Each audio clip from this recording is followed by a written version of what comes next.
trapped about everything there is to trap around here, some on purpose, some on accident. Use footholds, body grips, cage traps, colony traps. Done quite a bit of primitive trapping in the last few years. Had good luck with that as far as what the law will allow. And today we're just going to kind of glaze over the basics of all of it. There's so many variations and so many ways of doing it, and so much stuff you got to learn just by learning it the hard way. So you don't need a whole lot of tools to trap. You probably have them in the garden shed. Most time you can buy the roll of wire, a garden trowel, or a decent axe, a pair of pliers, Leatherman. Leatherman's like the handiest trapping tool ever invented, in my opinion. It's like a mouse trap, you know. Catch a mouse in a mouse trap, they don't run around for an hour or suffer, they're done. But that's a 110. You can target muskrat, mink, any kind of weasel, any kind of small rodent. Like I said, rats. I mean, you could, pretty universal little trap to catch a lot of different types of fur. Squirrels, rabbits. As far as a survival trap goes, it's handy to have a dozen of them. That's a 110. The mink wants to go in and out of everything. If you ever watch a mink work a bank, that little sucker leaves nothing unturned, and he's in every hole. I mean, they're just all over the place. So I would take these tiles and set them in waterways in the same way. You know, set your 110 just like we talked about, which I'm not going to set this one, but and then just set it there in the entrance. I'd stake a little stick through it. The mink comes down. You can even put some bait up inside here, and it doesn't take much.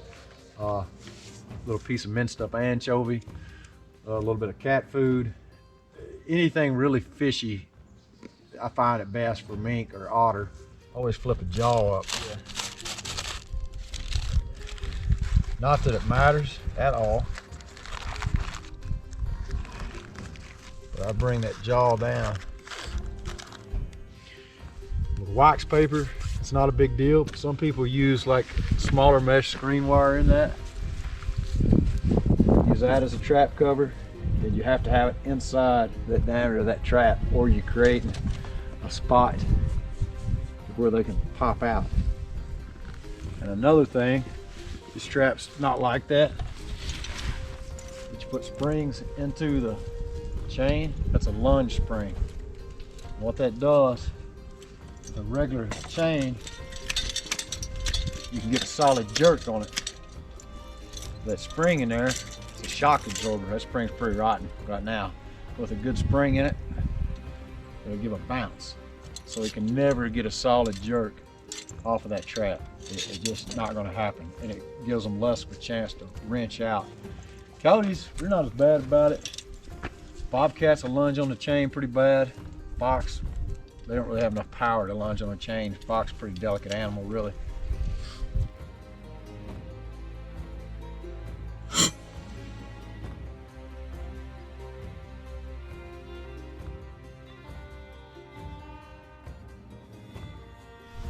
And it'll break their neck, kill them, but they'll just come through and just like that. Now the reason setters are important is because,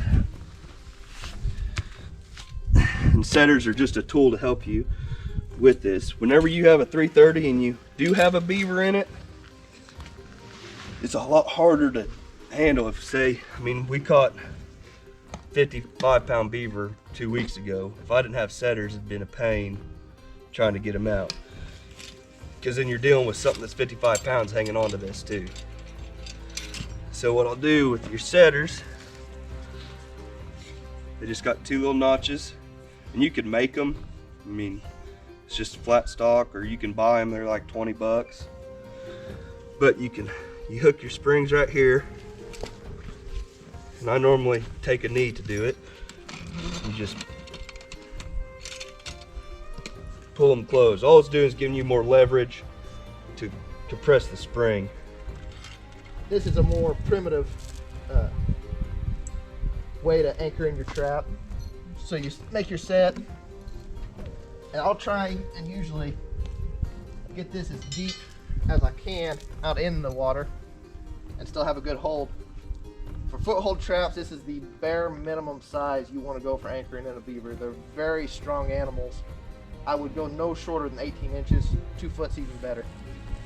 And It's just the inner bark of a tulip poplar tree. Some of the best cordage in the eastern woodlands as far as I'm concerned. But you could easily make a snare with this. The thing about making snares out of natural materials is you really need to spring pole them. And that means you're going to bend a tree or a branch or something over, because something can chew through that, right? So you want to snatch it up off the ground.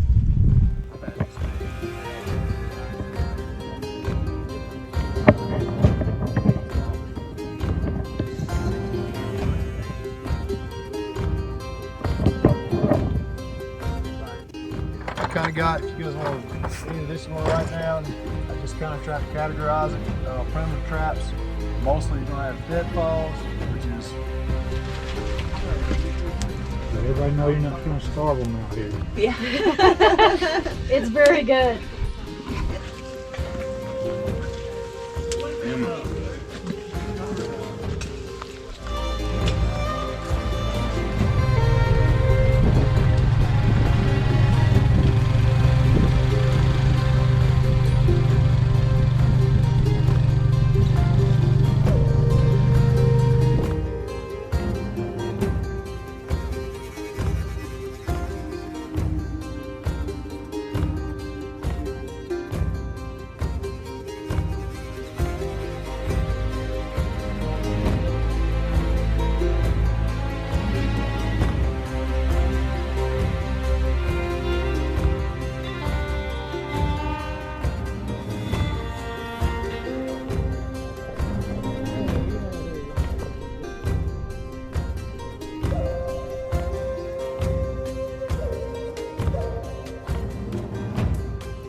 Let's Shaun of the Wild.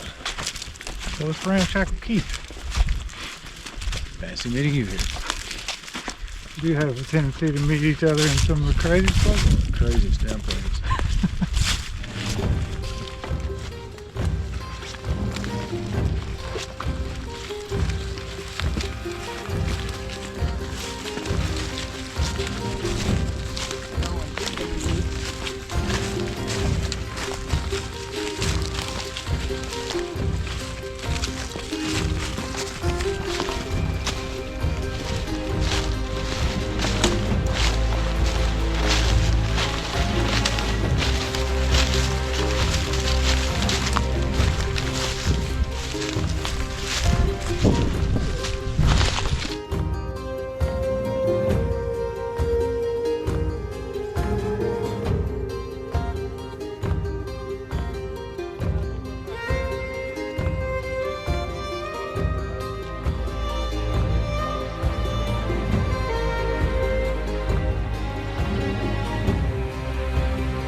Area, like it's feeding grounds, it's colony area. They're very territorial. Yeah, they're very territorial.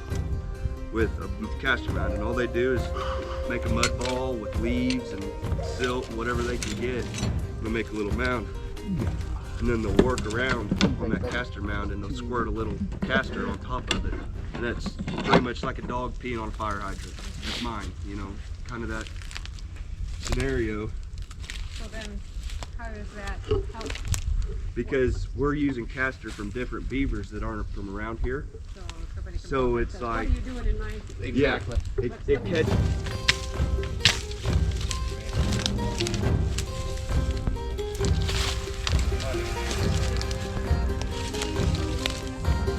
He's a little bit big. That first one you got pretty good.